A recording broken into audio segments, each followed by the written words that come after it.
1999년 5월 20일 목요일 오전 11시 대구 동구 효목동의 골목길은 여느 때와 다름없이 평온했습니다. 6살 김태환 군은 평소처럼 학습지 공부를 하러 가기 위해 집을 나섰습니다. 엄마는 문강까지 배웅을 나오셨고 아이는 다녀오겠습니다 라며 씩씩하게 손을 흔들고 골목을 향해 걸어갔죠. 그 길은 매일 다니던 너무나 익숙한 길이었고 학원까지는 불과 10분이면 닿을 거리였습니다. 하지만 태환이에게 허락된 시간은 그 10분이 마지막이었습니다. 골목 어귀에서 검은 비닐봉지를 든 한 낯선 남자가 나타났습니다. 그는 아무런 말도 하지 않았습니다. 순식간에 뒤에서 아이의 머리카락을 움켜쥐어 고개를 젖히더니 검은 봉지 안에 들어있던 정체불명의 액체를 아이의 얼굴과 눈, 입을 향해 들이부었습니다. 그건 물이 아니었습니다. 황산이었습니다. 황산은 끔찍했습니다. 순식간에 아이의 눈과 식도, 기도가 타들어갔습니다. 성대까지 녹아내려 비명조차 제대로 지를 수 없는 상황. 작은 몸은 불길에 휩싸인 듯한 고통 속에서 몸부림쳤습니다. 그 고통 속에서도 아이는 살기 위해 필사적으로 기어서 집 쪽으로 돌아왔습니다. 문 앞에 서 있던 엄마는 그 모습을 보고 숨이 멎는 듯 했습니다. 반쯤 녹아내린 옷이 피부와 뒤엉켜 어디가 살이고 어디가 옷인지조차 구분할 수 없었다고 합니다. 엄마에게 그 순간은 세상의 시간이 멈춰버린 지옥과도 같았습니다.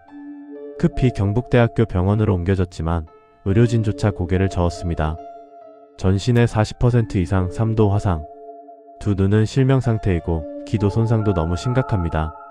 그날 이후 태환이는 생과 사의 경계에서 49일을 버텼습니다.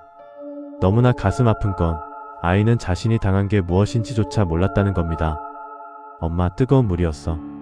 뜨거운 물에 데인 거야. 이 말이 아이가 마지막으로 남긴 또렷한 기억이었습니다. 부모님은 의식이 돌아올 때마다 떨리는 손으로 캠코더와 녹음기를 켰습니다. 범인을 잡기 위해 아이의 목소리를 한마디라도 더 남기려 했었습니다. 경찰이 태환이 말이 증거다. 아이에게 물어보라고 했기 때문이죠. 그 말이 부모를 다그쳤고 동시에 아이를 끈질기게 괴롭혀야 한다는 죄책감으로 짓눌렀습니다. 결국 1999년 7월 8일 오전 8시 15분 폐혈증으로 태환이의 작은 심장은 멈추고 말았습니다. 사건명은 상해에서 살인으로 바뀌었지만 정작 누가 그랬는지에 대한 답은 여전히 공백으로 남았습니다. 경찰 수사는 첫 단추부터 잘못 끼워졌습니다. 대낮의 골목길이었음에도 결정적인 목격자가 없다고 알려졌지만 사실 목격자는 있었습니다. 바로 동네에 살던 청각장애인 분이었습니다. 하지만 경찰은 의사소통이 어렵다는 이유로 진술을 제대로 기록하지 않았습니다. 무엇보다 가장 확실한 목격자는 피해자 태환이 자신이었습니다. 의식을 찾았을 때 아이는 분명하게 말했습니다. 치킨집 아저씨가 그랬어요. 하지만 경찰은 어린아이의 착각일 수 있다. 진술이 오락가락한다며 무시했습니다. 당시 함께 놀던 친구 이모군도 같은 말을 했습니다.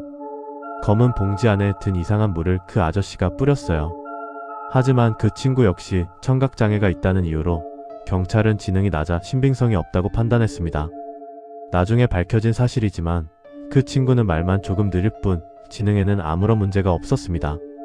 편견이 진실을 가려버린 셈입니다. 1999년 여름 PD수첩이 이 사건을 다루자 전국은 분노로 들끓었습니다. 방송 직후 내가 범인이다라는 전화가 걸려와 제작진과 경찰이 긴급 출동하는 소동도 있었지만 허무하게도 경각심을 주려 했다는 장난 전화였습니다.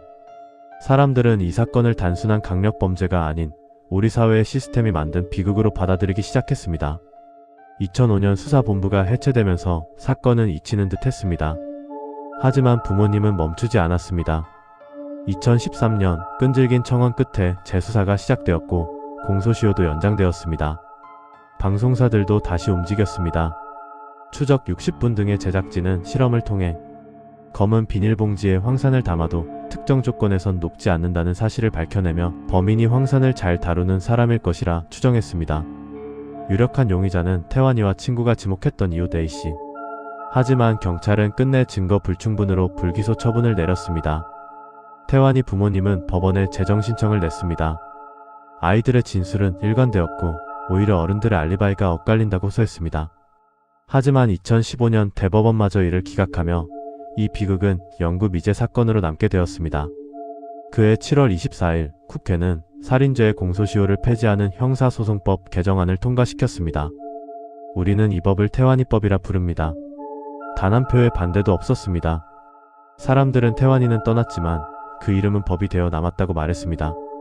하지만 잔인하게도 이 법은 소급 적용되지 않았습니다. 정작 태환이를 위해 만들어진 법이 태환이 사건에는 적용되지 못한 겁니다. 다시 그날의 골목으로 돌아가 봅니다. 태환이는 고통 속에서도 반복해서 말했습니다. 큰 전봇대와 작은 전봇대를 지나는데 어떤 사람이 검은 봉지 안에 든 물을 뿌렸어요. 엄마가 누군지 봤니? 라고 물었을 때 아이는 치킨집 아저씨라고 답했습니다. 전문가들은 태환이의 진술이 놀라울 만큼 일관되고 구체적이었다고 분석했지만 경찰은 끝까지 목소리만으로는 특정할 수 없다고 했습니다. 증거는 오염됐고 기록은 뒤섞였으며 끝내 그 목소리의 주인은 법의 심판대에 서지 않았습니다. 어쩌면 이 이야기는 미제 사건이라는 단어로 덮어두어서는 안 될 일인지도 모릅니다. 이것은 한 아이의 생명을 앗아간 범죄이자 동시에 그 시대의 무관심, 수사 절차의 실패, 그리고 약자의 목소리를 듣지 않았던 우리 사회의 민낯이기 때문입니다. 그날 골목에서 타들어가던 옷냄새, 집 쪽으로 기어오며 남긴 아이의 손자국, 그리고 병상에서 불렀다는 만화 주제가와 다 나으면 장난감 사줘라던 마지막 약속, 그 모든 아픔이 아직도 우리 곁에 머물러 있습니다. 1999년 6살 태환이의 시간은 멈췄지만 그 이름은 법이 되어 그리고 우리의 기억이 되어 살아있습니다. 오늘 우리가 이야기를 다시 꺼내는 이유는 단 하나입니다. 태환이라는 이름이 단순히 사건 파일 속에만 갇혀있지 않기를 바라기 때문입니다. 그리고 언젠가 어디선가 누군가의 기억 혹은 아주 작은 양심의 조각이라도 이 진실에 응답해주기를 기다리기 때문입니다. 엄마, 뜨거운 물이었어.